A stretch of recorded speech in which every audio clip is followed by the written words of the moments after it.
June 1918, the Western Front. Two of the greatest fighter pilots in history are about to collide in the sky, and only one is walking away alive. On one side, Georges Guynemer, the French legend, 53 confirmed kills, undefeated, the man who'd written the book on air combat, the ace the Allies believed was unstoppable. On the other side, Ernst Udet, 28 years old, German, 62 kills by this point, already more than Guynemer, fearless, reckless, the rising star who'd already proven he could fly circles around anyone in the sky. They didn't plan to meet that day. War doesn't work that way. But when Guynemer spotted a German aircraft flying alone, he did what every hunter does. He went in for the kill. What happened next was impossible. Udet should have died. His aircraft was damaged. His ammunition was running low. He was fighting the most decorated pilot France had ever produced. The odds weren't just against him. They were laughable. But Ernst Udet didn't die that day. He survived. And not just survived, he flew away with his life, his victory, and the unshakable knowledge that he'd beaten the best. But here's what makes this story worth telling. That survival was just the beginning, because Ernst Udet's life wasn't about that one glorious moment. It was about surviving a war that tried to kill him again and again. It was about the weight of guilt that would follow him. It was about a man who flew higher than any of his competitors, achieved more than almost any pilot in history, and still couldn't escape the darkness that followed him home. This is the real story of Ernst Udet. Not the propaganda, not the legend, the actual history of a man who won every battle in the sky and lost the final war inside himself.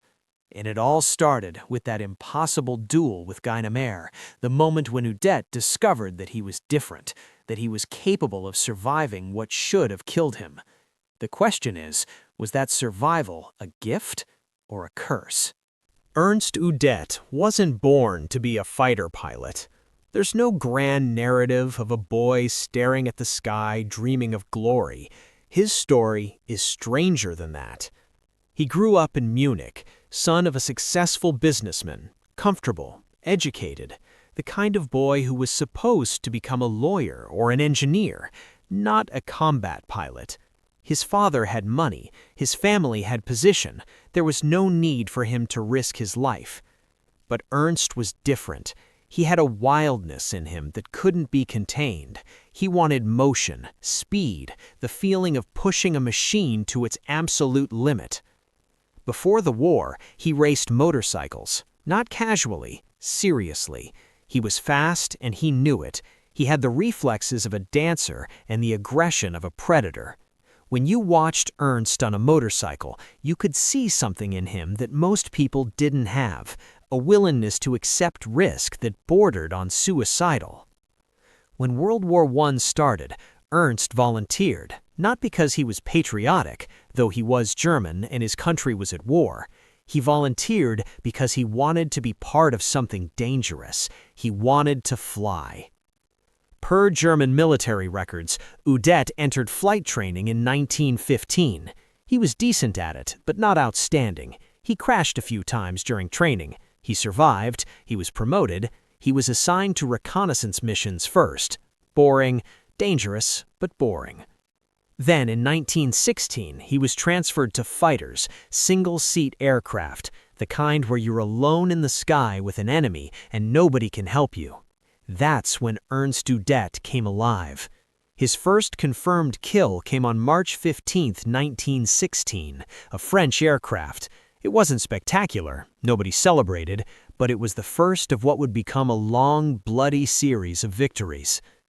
The interesting thing about Udet was that he wasn't methodical like some of the other great aces. He didn't plan every move. He flew on instinct. He had incredible eye-hand coordination. He could put his aircraft exactly where he needed it to be, and his guns would find their target.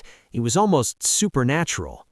But instinct and reflexes only get you so far. To survive in air combat, you need luck, too. Udet had luck, incredible luck. He was shot down multiple times. His engines failed, his fuel ran out, his aircraft caught fire, and every single time he survived, every single time he crawled out of the wreckage and lived to fly again. By 1917, Udet was famous in German aviation circles, not as famous as Manfred von Richthofen, the Red Baron, but getting there. He was climbing the ranks, his kill count was increasing, he was becoming legendary. And then came June 1918, and everything changed in a moment. Before we get to the duel, you need to understand who Guynemer was, because Guynemer was no ordinary opponent. Georges Guynemer was a legend. He flew for France during World War I, and he became the symbol of French air power. 53 confirmed kills. They called him the Winged Sword. Every schoolchild in France knew his name. He was more than a pilot. He was a national hero. Guynemer was the opposite of Udet in almost every way. Where Udet was reckless and instinctive, Guynemer was careful and calculated. Udet flew on gut feeling. Guynemer flew on strategy. Guynemer was older, more experienced, more philosophical about what he did. But both men shared something essential, an absolute refusal to lose, a willingness to push their aircraft beyond reasonable limits, a confidence that bordered on arrogance. By June 1918, Guynemer had been flying for 3 years. He'd seen almost everything. He'd survived wounds, crashes, mechanical failure. He understood air combat in a way that only comes from thousands of hours in the sky, hundreds of engagements, dozens of narrow escapes. Udet, at 28, was younger but catching up fast. His kill count had surpassed Guynemer's. His reputation was growing. And that's important, because when Guynemer spotted a German aircraft flying alone on June 24, 1918, he might have thought he was hunting another routine target. He had no idea he was about to face the one pilot who could match him. It's June 24, 1918, late morning, the kind of clear, bright day that makes flying almost perfect. Almost. But weather that's perfect for flying is also perfect for seeing other aircraft from miles away. Udet was flying an Albatros D5, a good machine. Fast, responsive, well-armed. He'd destroyed plenty of Allied aircraft from this cockpit. He knew the plane's strengths. He knew its weaknesses. He knew how to make it do things that seemed impossible. He was flying alone. That was somewhat unusual, but not rare. Sometimes you flew solo for reconnaissance. Sometimes you got separated from your squadron. Sometimes you just wanted to be alone up there. Guynemer was flying a SPAD S-13, a French machine, also fast, also well-armed, also deadly in the right hands, Guynemer's hands. They spotted each other almost simultaneously, both experienced enough to know exactly what they were looking at, both experienced enough to know that one of them was probably going to die in the next few minutes. What happened next, per multiple historical accounts and Udet's own written testimony, was a series of maneuvers that pushed both aircraft to their absolute limits. Guynemer attacked first. The Frenchman dove on Udet's position, coming from above and behind. Classic hunter's approach. Surprise, speed, altitude advantage. Everything an ace needs to win a fight. But Udet was already turning. Maybe he saw the reflection of sunlight on Guynemer's wings. Maybe he heard the engine. Maybe he just had instinct so sharp that he sensed danger before it arrived. However it happened, Udet was already moving. He banked hard. His aircraft screamed with the G-forces. The wings nearly shredded under the stress, but Udet held it. He pulled the stick back. He pushed the throttle forward. He was committed to this turn. Guynemer's bullets missed, close, so close that Udet could hear the wind of their passing, but missed. Now they were circling each other, two circles spiraling upward, each pilot trying to get above the other. Altitude is everything in air combat. If Guynemer got above Udet, the advantage shifts. If Udet climbed higher, he could dive on Guynemer. It was a dance, a deadly dance, but a dance nonetheless. Udet was smaller, lighter. His aircraft could turn tighter, but Guynemer's plane was more powerful. Guynemer had more experience. Guynemer had already shot down 53 men. They climbed higher, 5,000 feet, 6,000, the air getting thinner, the engines working harder, both pilots starting to feel the strain. Udet suddenly cut his engine and dropped his nose, flamed out, falling, losing altitude deliberately. It looked like his aircraft had been hit. It looked like he was going down. Guynemer dove after him. Instinct, predator after prey, get the target when it's vulnerable. But it was a trap. Udet's engine caught. He pushed the stick forward. He dove harder than Guynemer expected. His aircraft was falling faster, and at the crucial moment, he cut back toward his opponent. They were on a collision course, head-on, both aircraft coming at each other at high speed, both pilots ready to fire.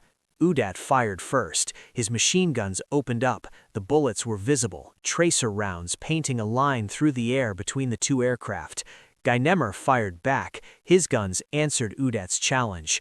And in that moment of mutual fire, mutual danger, something remarkable happened. Guynemer's aircraft was hit, a solid burst. The Spad was damaged, not destroyed, but damaged enough that continuing the fight became suicidal. Guynemer, the master tactician, made the only rational choice. He broke off. He turned away from the fight. He aimed his damaged aircraft back toward friendly territory. And Ernst Udet, the young German ace, let him go. That moment when Guynemer broke off and Udet let him go, that was the entire story right there. Because Udet could have followed him. Udet's aircraft was still intact. Udet's ammunition was still available. Udet could have finished the fight. He could have killed the Frenchman. He could have claimed the victory that would have made him the greatest ace in aviation history. More kills than Guynemer, the man who beat the man who was supposed to be unbeatable. But Udet didn't. Per his written account, Udet watched Guynemer's damaged Spad limp toward French territory and made a decision. He let him go. Perhaps it was respect. Perhaps it was chivalry. Perhaps Udet understood something about war that had nothing to do with kill counts. What happened next was strange, historically strange. Udet and Guynemer would meet after the war. They would become friends. The German who didn't kill the Frenchman became a confidant to the Frenchman he defeated in air. It was one of those rare moments in history where the enemy became the friend. But that's getting ahead of ourselves. For now, what matters is that Ernst Udet had proven something to himself that day. He could beat the best. When it came down to skill, reflexes, and willpower, Udet could match or exceed any pilot in the world. His kill count continued climbing after that encounter. By the end of World War I, Udet had recorded 62 confirmed aerial victories. That put him in the top echelon of all pilots, any nation.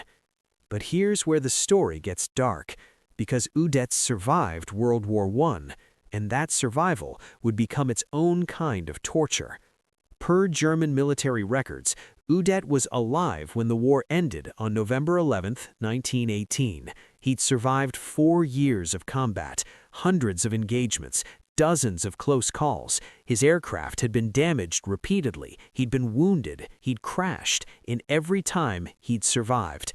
But millions didn't. Millions of men died in that war, and somehow Ernst Udet walked away. After the war, Ernst Udet tried to go back to normal life. He moved back to Munich. He worked in various jobs. He tried to be a civilian. He tried to forget what he'd done. But he couldn't. The weight of 62 kills doesn't disappear just because the war ends. Every man he'd shot down was still there, in his dreams, in his memories, in that dark place in his mind where conscience lives. In the 1920s and 1930s, Udet became a stunt pilot. He flew in air shows. He performed tricks. He made movies. He was famous, celebrated, admired, but he was also lost. Per biographical records and Udet's personal correspondence, he struggled with depression, with guilt, with the knowledge that he'd survived when so many hadn't, with the question that haunted him, why me? Why did I live when 50,000 men died at the Battle of the Somme alone? Why was I allowed to survive? When World War II started, Udet was brought back into the German military. He was too famous, too skilled, too legendary to leave alone. He was made an inspector of fighters. He was put in charge of fighter aircraft development. He was given power and responsibility, but the job consumed him. He was supposed to oversee the development of new aircraft, fighters that could compete with the Spitfire and other Allied planes. But the political system he was working under was chaos. The Nazis were making irrational decisions. The aircraft he was developing were behind schedule. Nothing worked the way it was supposed to. And through it all, Udet was drinking, a lot, using alcohol to quiet the voices in his head, to forget, to escape. By 1941, Ernst Udet was a broken man, a legend on the outside, a wreck on the inside. On November 17, 1941, Ernst Udet shot himself. He was 47 years old. Per official German military records, the official cause was listed as a flying accident. His death was suspicious, but nobody wanted to investigate too closely. The Nazis didn't like suicides. Udet was a national hero, so they called it an accident. It wasn't an accident. It was the final price of survival, the bill that comes due when you live when you shouldn't have. The weight of all those ghosts finally becoming too heavy to carry. Let's go back to that duel with Guynemer for a moment, because that encounter meant more than just one combat victory. It represented something profound about Udet as a person. When Udet let Guynemer fly away, he demonstrated that he wasn't just a killer. He was someone capable of mercy, capable of respecting an opponent, capable of seeing past the uniform to the human being inside it. After the war, when Guynemer had survived the conflict and returned home, the two men maintained contact. They met, they became friends, they understood each other in a way that only men who'd lived through what they'd lived through could understand. That friendship became one of the most remarkable friendships in aviation history. A German and a Frenchman, enemies during the war, united by experience and mutual respect after it. Per historical records, Guynemer treated Udet with tremendous respect in their post-war meetings. He recognized in Udet something essential, a fellow warrior who'd survived the impossible, a fellow human being who'd been broken by what war demanded of him. Tragically, Guynemer himself wouldn't survive long into peacetime. He died in 1923 from a heart condition exacerbated by his wartime wounds. He was only 37 years old. So Ernst Udet outlived his greatest rival, the man he'd never quite defeated in a final, absolute way. But Guynemer's death probably affected Udet deeply, another ghost to carry, another survivor from the war taken by something other than combat. The reminder that surviving the war didn't guarantee surviving life afterward. The real story of Ernst Udet wasn't about his 62 kills. It wasn't about beating the greatest French pilot in a duel. It was about what happens to a man after he's asked to do the impossible, after he's excelled at something terrible, after he's survived when he shouldn't have. It was about the cost of victory, the weight of survival, the burden that comes from being too good at something you never should have been good at in the first place. So why does Ernst Udet's story matter? Why should anyone care about a German pilot from a war that ended over 100 years ago? Because Udet's story is about something that transcends history. It's about the cost of excellence. It's about what happens when you become exceptional at something destructive. It's about the psychological price of survival when so many others don't. Udet was the best at what he did. When it came to aerial combat, when it came to staying alive against impossible odds, when it came to pure flying skill, Udet was among the elite, the very best. But that excellence came with a price. Every victory added weight to his conscience. Every survival made the guilt heavier. Every time he flew away from a fight, He carried the knowledge that he'd taken a life. 62 times he'd watched another aircraft fall. 62 times he'd known he'd caused someone's death. And the war ended, and people wanted to celebrate him. They wanted to make him a hero. But Udet understood something that heroes often don't, that becoming a killer, even in service of your country, even when it's legally and morally justified, leaves scars that don't heal. When World War II came, Udet was forced back into that world. The system he was trying to work within was irrational. The decisions being made were insane. He was asked to do the impossible, create aircraft that could compete with machines that were technically superior. He was trapped in a bureaucracy that punished failure, but was built on failure. And the ghosts from the First War never left him. Per his personal diaries and letters found after his death, Udet wrote about his depression. He wrote about feeling like a failure. He wrote about the weight of all those men he'd killed in the First War, and the knowledge that if there was a second war, there would be more. In the end, Ernst Udet couldn't carry that weight anymore. The man who'd survived 62 air battles couldn't survive his own mind. What does that tell us? It tells us that survival has a cost. It tells us that being the best at something destructive doesn't lead to happiness. It tells us that war doesn't create heroes, it creates survivors, and survivors carry scars that nobody else can see. Ernst Udet's story is one of those rare historical tales that doesn't fit neatly into categories. He's not a simple hero. He's not a simple villain. He's a man who is exceptional at something terrible, who survived what should have killed him, and who couldn't escape the weight of that survival. That duel with Guynemer, that wasn't his greatest achievement. His greatest achievement was the restraint he showed, the mercy he extended to an opponent who deserved to die, the recognition that even in total war, even when the enemy is trying to kill you, there's a line that shouldn't be crossed. But that restraint came with a cost.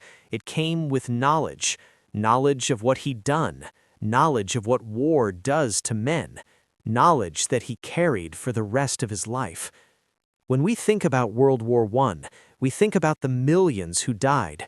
We think about the trenches, the artillery, the mechanized slaughter.